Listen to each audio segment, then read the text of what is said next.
Hello hi नमस्कार welcome to my YouTube channel. आज मु गोटे इजी टिफिन रेसिपी आनी जाना हूँ बेसन चिला। बेसन रे मु नहीं जाइली लंका पाउडर, धनिया पाउडर, आउ चाट मसला आउ लुण पकई देइली। तापरे मुझे गोटे जगह साइड रखीदेली। तापरे मु वेजिटेबल्स जो नहीं ताको चॉप करी। आपण इच्छा आपण वेजिटेबल्स नहीं जाए। मुझे पियाज, गाजर, कैप्सिकम आउ लंका आपको नहीं आगे चॉप करदेली। चॉप कलापर मुझे से बेसन रे जो आम बेसन रखी थे तादर पकईक आगे भलसे मिक्स करदे। यहाँ बहुत इजी टेस्टी रेसिपीटा निश्चय घर थे बनईकि खाइबे आ पिला को देवे बहुत भी बढ़िया लगे। तादर मुझे टिके पानी पकईदेली।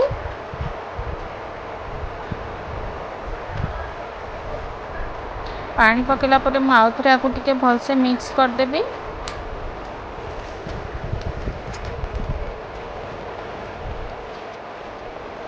तापर मुझे टिके तेल पकेबी। तापर मुझे आउ थे आपको भलसे मिक्स करी।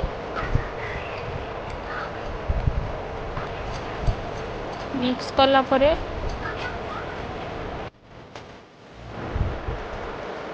आपको आगे भलसे मिक्स करदेली। मिक्स कला परे गोटे इनरु अधा ए पकईदेली। तापर मुझे गोले की गोटे साइड रखिदेवी। तापर मुझे कढ़ई नहीं गली। कढ़ई रे मु आगे तेल पकईदेवी।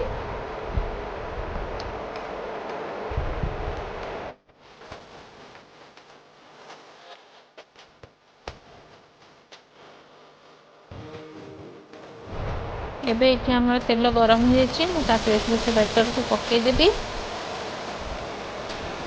यहाँ बहुत इजी रेसिपी थरे थरे निश्चय बनईकि देखिए आमती लगुच मत निश्चय कहे। टाइम ना तो यहाँ बहुत जल्दी आ बहुत इजी हो बहुत टेस्टी भी लगे। एबे मुझे 2 मिनट घोड़े देवी। एबे यहाँ आमर रेडी हो जाए।